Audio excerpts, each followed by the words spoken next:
जय हिंद दोस्तों। चलिए दोस्तों बात करते हैं इस एक और क्वेश्चन के बारे में। इस क्वेश्चन में एग्जाम ने क्या कहा, a man borrowed some money from a private organisation at 5% simple interest per annum. He lended this money to another person at a 10% compound interest per annum and made a profit of ₹26410 in 4 year. The man borrowed, यानी examiner ने क्या कहा कि एक amount था जो एक व्यक्ति ने उधार लिया, और उसको उधार लिया वो 5% सिंपल इंटरेस्ट पे लिया, और कितने साल के लिए? 4 साल के लिए लिया।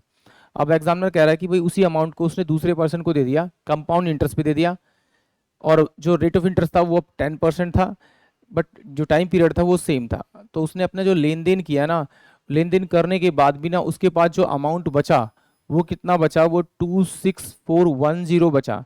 तो एग्जामिनर कह रहा है कि वो अमाउंट क्या था। तो चलिए वही अमाउंट निकालते हैं। हम इसको दो तरीके से करेंगे, एक सक्सेसिव मेथड से करेंगे और एक अपने डिटेल मेथड से करेंगे। तो मान लेते हैं कि भाई मेरे को अमाउंट नहीं पता, तो मैंने एक अमाउंट मान लिया 1000। आप इसको कुछ भी मान सकते हैं, ऐसा कुछ नहीं कि आप मैंने 1000 ही मानना है, जो आपको अच्छा लगे वो आप अमाउंट मान सकते हैं। मैं 1000 इसलिए मानता हूँ ताकि भाई मेरा पॉइंट में कम से कम आए, या 100 में इसलिए मानता हूँ कि मेरे पॉइंट में कम से कम आए। वो आपके ऊपर डिपेंड करता है, आप जितनी वैल्यू एज्यूम करेंगे उससे आपका आंसर करेक्ट आएगा। तो देखिए ये 1000 रुपये थे, तो इसे सिंपल इंटरेस्ट पे इसने 1000 रुपये दिए होंगे। तो इसका मैंने आर कितना, मेरे पास में भी 5% है, इंटू में 100, और ये 4 ईयर के लिए। तो इसको सॉल्व करूंगा तो 200 रुपये जो है वो सिंपल इंटरेस्ट उसको देना होगा जब उसने अमाउंट लिया, तो at the end of 4 year. अब वो क्या कह रहा है कि उसने उसी अमाउंट को कंपाउंड इंटरेस्ट पे दे दिया। तो ये पहले ईयर के लिए दिया, ये दूसरे ईयर के लिए दिया, ये तीसरे ईयर के लिए लिया, और ये चौथे ईयर के लिए। अब ये कितने कितने रेट ऑफ इंटरेस्ट पे दिया? 10% पे दिया। तो 10% पे दिया, तो इसका मैं 10% निकालूंगा 1000 रुपये का, तो मेरे पास में ये 100 रुपये आएगा। फिर यहाँ पर ये 100 रुपये आएगा, फिर यहाँ पर ये 100 रुपये आएगा, फिर यहाँ पर ये 100 रुपये आएगा। इस 100 रुपये का 10% निकालूंगा तो 10 हो जाएगा, ये 10 हो जाएगा, और ये 10 हो जाएगा। इस 100 का मैं निकालूंगा 10% तो 10 हो जाएगा, ये मेरे पास 10 हो जाएगा। इस 10 का निकालूंगा तो मेरे पास 1, और ये मेरे पास में क्या आ जाएगा? 1 हो जाएगा। फिर मैं इस वाले इस 100 का निकालूंगा तो ये मेरे पास कितना आएगा? आपका 10 आ जाएगा। फिर इस 10 का निकालूंगा तो 1 आएगा, इस 10 का निकालूंगा 1 आएगा, और इस 1 का निकालूंगा तो 0.1 आ जाएगा मेरे पास में।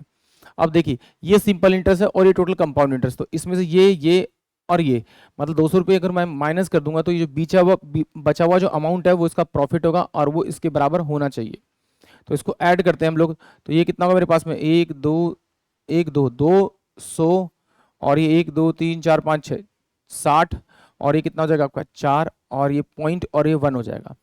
जो इन सब का सम आया वो कितना है? 2641। बट एग्जामिनर कह रहा है 26141 नहीं है भाई, ये 26410। तो इसे किस नंबर से मल्टीप्लाई करना पड़ेगा? मुझे इसे मल्टीप्लाई करना पड़ेगा 10 से। अगर 10 से मल्टीप्लाई करूँगा तो ये मेरे पास वैल्यू सेम सेम बन जाएगी? नहीं बनेगी। तो मुझे इसे किसे करना पड़ेगा? 100 से करना पड़ेगा, क्योंकि एक जीरो से हटेगा जीरो। तो जिससे आपने इसे मल्टीप्लाई किया उसे आप एज्यूमिंग अमाउंट को मल्टीप्लाई कर दीजिए, आपको आपका आंसर मिल जाएगा।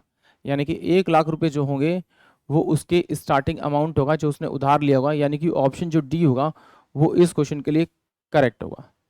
चलिए एक बार फिर देखते हैं इसे, अब सक्सेसिव मेथड से देखते हैं एक बार।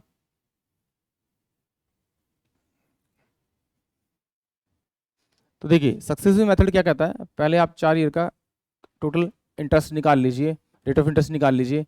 तो देखिए जब भी सक्सेसिव रेट निकालेंगे तो +1 प्लस सेकेंड ईयर का इंटरेस्ट प्लस में फर्स्ट ईयर इंटू में सेकेंड ईयर का इंटरेस्ट अपॉन में 100, इस वाले फॉर्मूले से आप निकालेंगे। तो ये मेरे पास कितना है आपका 10%, प्लस का ये मेरे पास कितना है आपका 10%, प्लस का ये मेरे पास कितना है 10%, इंटू में क्या आ गया मेरे पास में आपका 10% अपॉन में 100। इससे मैंने इसको काटा तो मेरे पास 21% रेट ऑफ इंटरेस्ट आ गई। कितने साल के लिए? 2 साल के लिए। इसको फिर सॉल्व करेंगे तो मेरे पास कितना आएगा? 21% प्लस का 21% प्लस का 21% इंटू में 21% अपॉन में 100 आ जाएगा इससे।